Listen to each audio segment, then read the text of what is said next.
there's a great veil that is corrupting humanity. It's corrupting everything. It's corrupting our civilization, it's corrupting our personal lives, it's corrupting our family homes. And the problem is that to see through that veil means that every human has to individually do something. They have to individually see through that veil for themselves. Others can tell them about the veil and point at the veil, but unless they look through it themselves, humanity cannot move away from it.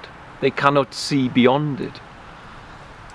And this veil is creating immeasurable corruption and suffering for every element of our human story. Sometimes in your waking life, events happen and it allows you to understand that veil and see through it. Right now inside our lives, sadly someone in our immediate family, a man that is dearly loved, is transitioning to the next life.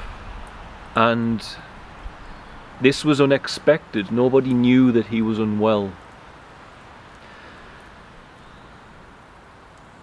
And for the last weeks, we have had to watch this process, and it is very difficult, as everybody knows who has experienced grief and these events. But as I was being present with what was happening, the words of Yeshua came to my mind, which are very famous. Blessed are those who mourn, for they will be comforted. But as I sat very present with what was going on and the grief and mourning of others was rising, I began to ask about this in a deeper manner. For as humans we have a habit of living in words. Words are symbols that point at reality. And when you hear something like, blessed are those who mourn, for they will be comforted, something so familiar, so heard in your life for many of us, it's very easy to hear it and not investigate. And I did investigate. What on earth is it about mourning that brings comfort, and where does the comfort come from? There must be some more depth to that. Something more, a process that goes on. And for me as an individual, I have an unusual relationship with death now, for I know it is a goodbye, at this one-off gift in eternity to be having a human experience together. And to say farewell to that is difficult and adds value to life at the same time. And so I mourn and I grieve, but over the years, through no seeking or searching of my own, the other side, children who have passed away, for example, who we were caring for, have reached me and brought me great comfort and encouragement in times of extreme difficulty. Times where you feel like giving up, and you've had a child die in your arms out in East Africa and it was tough, and they reach in the following day, and it's unmistakable. And so I know that death is not the end, and therefore I know it's also a new beginning, but it doesn't stop us realizing that this one-off opportunity as humans has come to a close with a fellow human. And it is understanding that death doesn't happen to life, it happens in life, I think has extreme value in that. But mourning still comes, and if you stay present and see this, and get to the point where you ask questions as I did, you can see something. When a human being that you love is dying, all of a sudden, all of their habits and their actions, their speech, their passions, their addictions, their activities, they all draw to a close, and yet they are still before you, in front of you. And so all of the surface layer attributes that you felt this person was are gone. And they are just in front of you, and for all they are not involved in their habits and their actions, still they are here with you. And in the tragedy of that, as humans, our habits, our actions, our addictions, our habituated states of being also go away. They become still. When your loved one is dying, you don't have to go and watch your TV program. You don't have to go and indulge in your addiction. You are here and present with your loved one. And not only that, but now you see that they can't function, and so there's nothing for you to need from them. There's nothing for you to want from them. And there is no way to look at this human anymore and say, when you look at them, that you see something they did wrong in the past. And so you don't even carry unforgiveness. What happens in that space is you begin to see without the veil. Because what happens in that space is you begin to see them through your heart. And the heart that you are seeing them through is focused on the spirit, compassion, nurturing. People can see through the heart at the flesh, at the enslavement to physicality. They can do that, and it's corruption, it's corroded because the mind is involved in that. But when you are in front of a human who is transitioning, and they have nothing to give you, you recognize that I need nothing, I want nothing, I just want to be here in love to hold this space with you and be present with all of your senses as that is happening, not running off to distract yourself. What's happening is you are seeing without the veil. And the veil is that structure in the mind that has been forced to go to sleep. And you are seeing through the heart. You are seeing, instead of the mind saying, this evening I will find some joy and wholeness in myself by pursuing this addiction, this activity, this indulgence, you don't have this illusory state of running to the future. And when you look and you don't have this illusory state of running to the past, of saying, this human, they did something to me many years ago and I don't forgive them properly for it. It's all gone because the mind is gone, because you're not seeing the human through your mind. You're now seeing them through your heart. And this is where the veil has gone. You don't have that anymore. The mind constructs past and future. You just stay present, here now, seeing through your heart.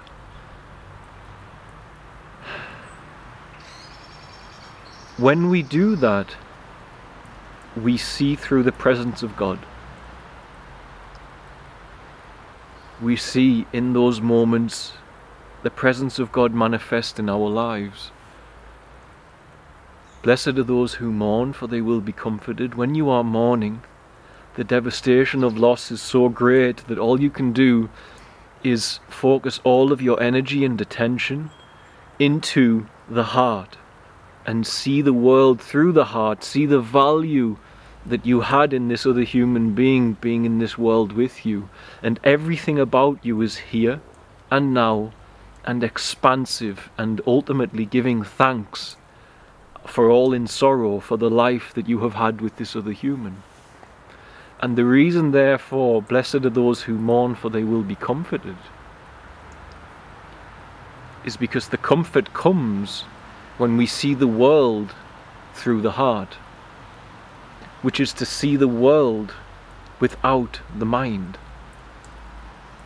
In that space, forgiveness is automatic. In that space, the presence of the heart being so open in this important situation is so powerful that it takes away your addiction, your routine, your habits. Here and now, open-hearted. And therefore, when you are present with these situations, you can see, is it possible to live in regular circumstance from there? Is it possible to see the world through your heart always? And the reality is that we can cultivate this space. For now, you have to understand, when you are looking at a human that you love who is passing, when you look at them and you have only forgiveness, you're not getting hung up on the matters of the past, when you don't need anything from them, you don't expect anything from them, you don't want anything from them. For many of us, it's the first time that we really see them in a long time. For most of us, see the world through the filter of the mind, the veil of thought. And we see a human that we know, or even a stranger, and we see our needs and our wants before we see them. We do it even with our children. I have seen it. I do my best not to, but I see it regular, even with who I am, wanting to come forward with spiritual practice, etc. It happens. We don't see our children. We see what we need from them and what we expect from them. But until you can see them through your heart, without the mind, without your needs and wants, just as you are forced into when you are with a loved one who is dying, where you understand that you can't need or want anything from them in this situation. It's one of the few times many of us get to the space of realizing our unconditional love and our capacity for unconditional love, and how we did unconditionally love this person, but our mind always filtered it through its needs and its wants.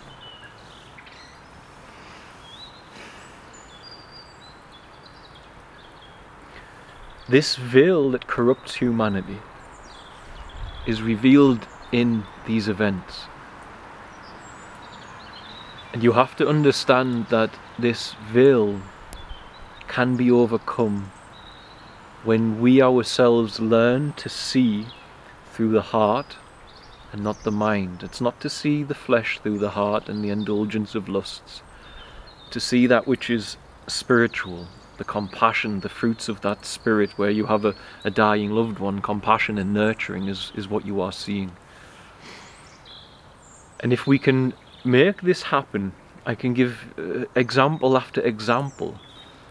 If you look at something like food processing, I contemplated this the other day. We get these nutritional bags for children filled with a processed milk, and it's filled with everything they need, and it recovers them when they are weak and they have extreme malnutrition.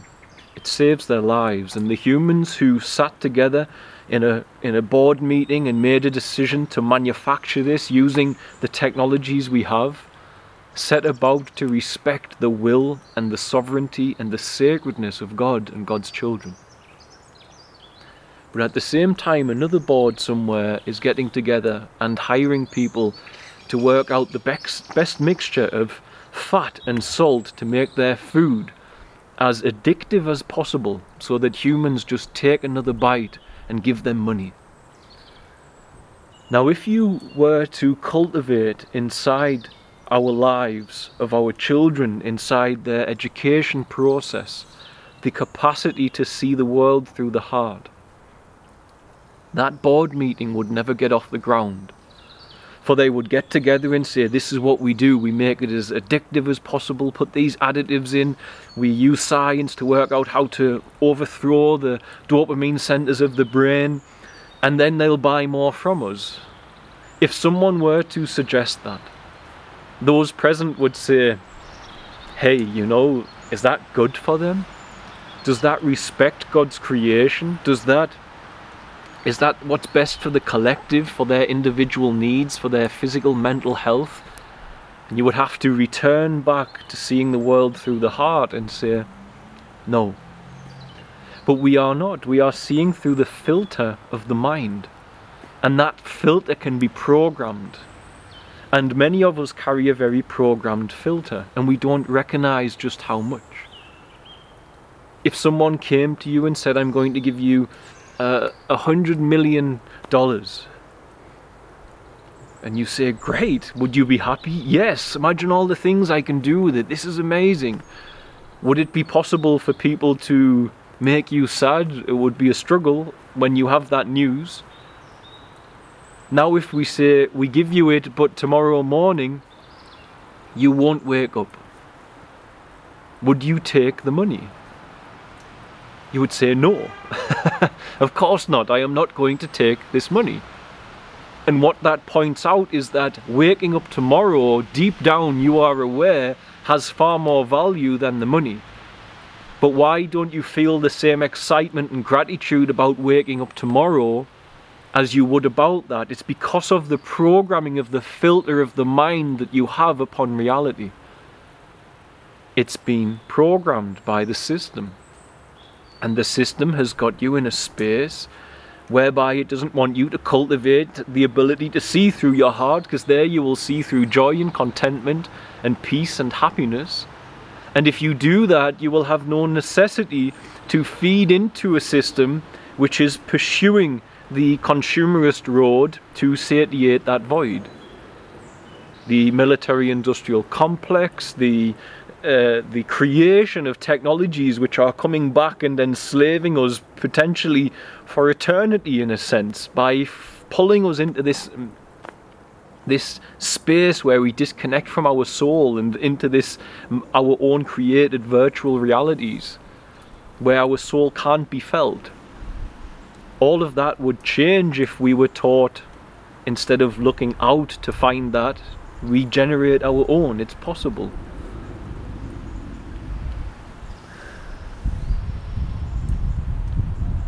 Blessed are those who mourn, for they will be comforted. For when you mourn, the veil comes down. Because the human you're mourning is either past or still with you and not functioning as they were. Your habits, your addictions, everything comes down, but also the veil by which you saw them. Everything that you judged them for and said was wrong about them, you don't care, you just want them back. The veil of thought, the veil of your mind, it's eradicated. And the comfort comes in that space because there you see reality. That's where you see without fear, without addiction. It's where you see without selfish ambition. It's where you see without habituated living. It's where you awaken into the truth. Children in this world will create their own ego, but by the way you live, you can show them, as they grow old enough to be able to engage in this and to pursue the other way of life, to pursue the capacity to see the world through your heart, not through your mind. For what is happening when you see a loved one who that you once judged and couldn't forgive, and now you see them and you see them through your heart, you don't blanket them with your thoughts and opinions anymore. You blanket them with love. And likewise with the world, when you see the world with your mind, you blanket them with your judgments, your thoughts, your opinions. But when you see it through your heart, you blanket it with love. And therefore, if you're going to bring the love of Christ to this world, if you walk out and meet a stranger, if you meet a little cute child or a little cute puppy, you feel love. Your mind tells you not to judge, but if you see a rapist and a murderer, your mind tells you this horrible human being, and you see through the mind, nothing gets done. Now if you can walk up to both through your heart, you will blanket both with love. And you will actually see both in an innocence and purity. For the veil that all of mankind is wrestling is a technology in the mind of thought. And we are not told how to control that. And if we were taught how to control that, you could see this reality with a veil of love. Exactly what Christ said would happen if you are born again. And so the veil is pierced with love alone. And this is the common unity of all of mankind. Every human on planet Earth can unite around that. Every human on planet Earth will grieve and mourn and see the world in those moments through their heart, and will have profoundly heightened empathy and compassion and nurturing. And if we point this out to one another, the obviousness of it is unreal, but if you point it out to one another and say, that is the best we are, let us build systems to cultivate that as a way of being that is dominant inside our politics, inside our government, inside everything that we do, our education. And there's where humanity can unite together, because that's the presence of God's love, and that is the stillness that is meant. Stillness is not to be in a forest, sitting quiet. Stillness is to be in chaos, and it not move that stillness inside of you. This is the stillness that all masters have spoke of. And somehow in times of tragedy, for many that stillness is awoken inside them. But if you really observe why, it's because the tragedy has overwritten the program and its meaninglessness of its addictions and its habits and its passions, and left it quiet enough to be able to move in the world and see it through the heart and not through the mind.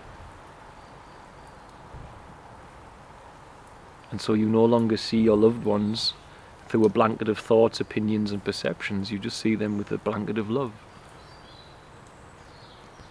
And here begins the salvation of man, for here is the spiritual rebirth of man.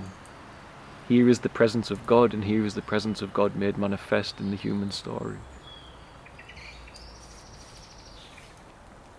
The veil is pierced with love alone. People don't get it. Love alone pierces the veil, to see the world through the heart and through that love, in spirit. This is what eradicates and disables sin. This is what disables sin, disables habit. This is what disables your unforgiveness. All of these corrosive things you held inside you like acid, they're all disabled. There you heal. In that presence you heal. In that presence God's will is revealed. In that presence God's power is revealed. All there. Blessed are those who mourn, for they will be comforted. The comfort comes because you see finally free of the veil of thought, of self, of selfishness. You see through the loving eyes the presence of God, the generous heart that gave forth all things. This is what I believe I have seen, and I believe it's true.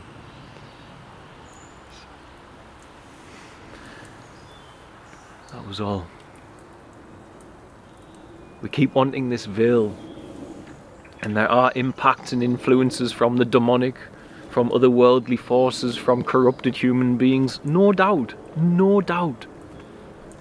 But all of them rely on humans not knowing that the veil is in them.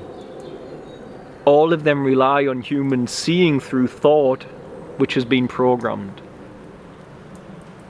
The only power Satan has in this realm is when humans yield, and humans can only yield starting with thought.